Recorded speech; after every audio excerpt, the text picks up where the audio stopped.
My boyfriend, Kevin Woods, was a forensic doctor. Meanwhile, I got kidnapped by the ex-convict he had helped sentence to prison in the past. He and his accomplices strapped a bomb to me. The kidnapper glared at me angrily. "You're Kevin's girlfriend, yeah? Tell him to get his ass over here right now." I was forced to call Kevin. He sounded very impatient when he responded. "I told you not to call me when I'm working. You're so annoying," I explained hurriedly. "Kevin, I got kidnapped. They're trying to get revenge on you. You mustn't come to my rescue." Before I could finish my sentence, the kidnapper snatched the phone away. Kevin's voice drifted clearly from the loudspeaker. "Michelle, are you nuts? I told you I'm at work. How dare you joke around with stuff like that? Do you even know that Vi's cat has been stuck in the tree for 3 days now? If I don't save it, it'll die. And to think that you came up with this reason just so you could get me to go home. You might as well just tell me that you're about to die." I looked at the bomb strapped to my body. The 10-minute countdown was already shown on the timer.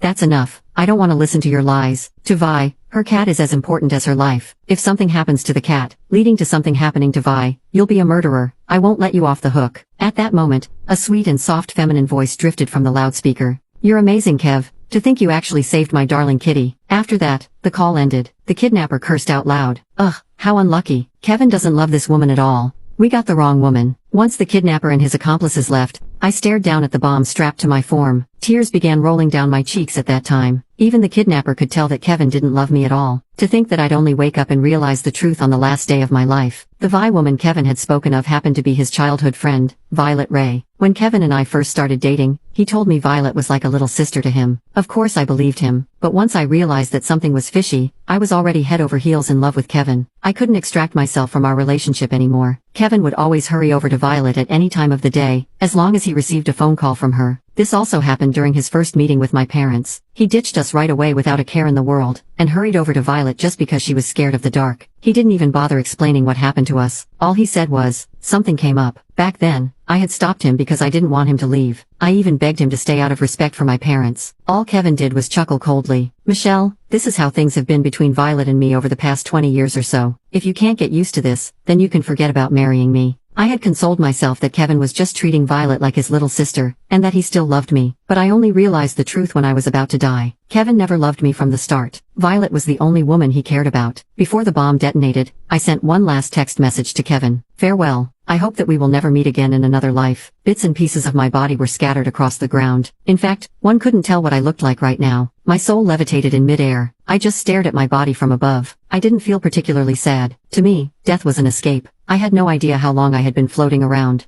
That was, until Kevin arrived at the scene. He trailed behind a group of police officers. He was mainly in charge of taking photos of the scene, and recording the details as well as communicating with his colleagues. One of the police officers said, "We discovered some gunpowder at the scene. Perhaps someone crafted this bomb by hand. The thing is, the victim's identity remains unknown for now." Kevin frowned as he looked at my body. I could feel nervousness starting to sink in. For some reason, I had this strange desire welling up in me. Would Kevin feel remorseful if he were to find out that I was the victim? I stared at Kevin unblinkingly, hoping to pick up on a glint of recognition in those eyes of his. But Kevin just stood up while maintaining a mask of impassiveness. I can tell that the victim is a female. Based on the clothing pieces, she was wearing something stylish. You can try checking for missing women who are between ages 20 to 30. My heart sank tremendously at his words. It appeared that Kevin didn't recognize me at all. Right, he didn't care about me. So how would he be able to recognize me? After investigating the scene, my body was taken back to the police station. My soul followed it too. I ended up sitting in the back seat of Kevin's car.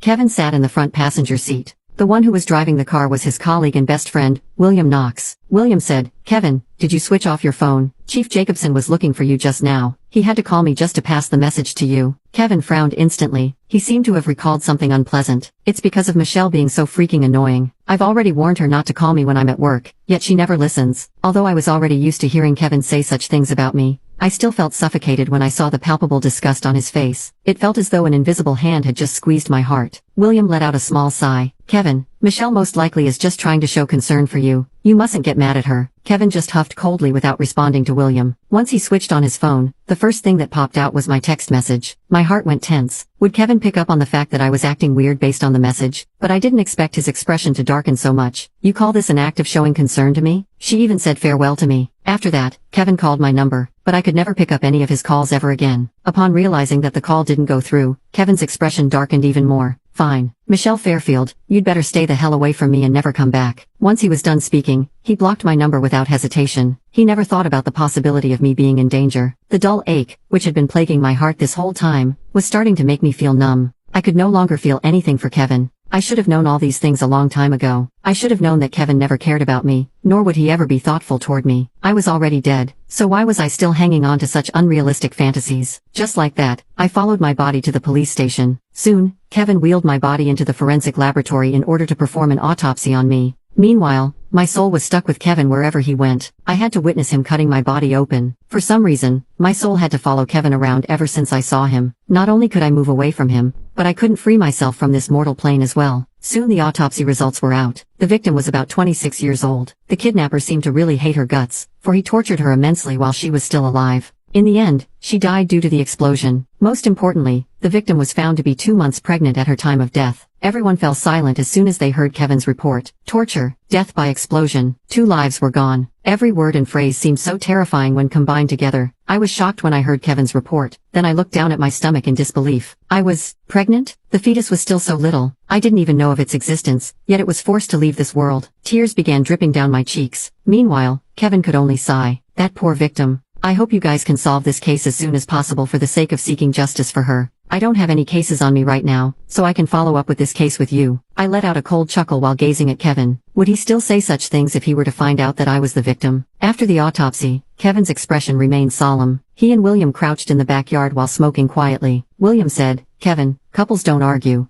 Since Michelle's mad at you, why don't you just be nice to her?" Kevin just sneered. "Be nice to her. She'll only cause more trouble. She called me when I was at work and threatened me. Next time, she would most likely lie to me about her fake death." What Kevin didn't know was that I was truly dead. I wondered if he'd regret saying what he had said once he found out about the truth in the future. But I didn't care anymore. Now all I wanted was to leave his side forever. William could only let out a small sigh when he realized that Kevin refused to listen to his advice. The police started investigating the missing people first. William spent a few days investigating in the office. So far, he only managed to determine a few missing women who fit the criteria. At that moment, Kevin's phone rang. It was a call from his childhood friend, Violet. "Kev, when are you going home? I didn't get to see you when I was looking for you at your home earlier." Kevin's face was exhausted because he had been burning the midnight oil lately. He quickly squeezed out a small smile the moment he heard Violet's voice. "I have a case going on at the moment. Once I'm done with the case, I'll spend time with you, okay?" Violet had a sweet and petulant voice that made her sound like she was always whining cutely. "But Kev, I'd like to watch a horror movie. I don't have the guts to watch it if you're not here with me.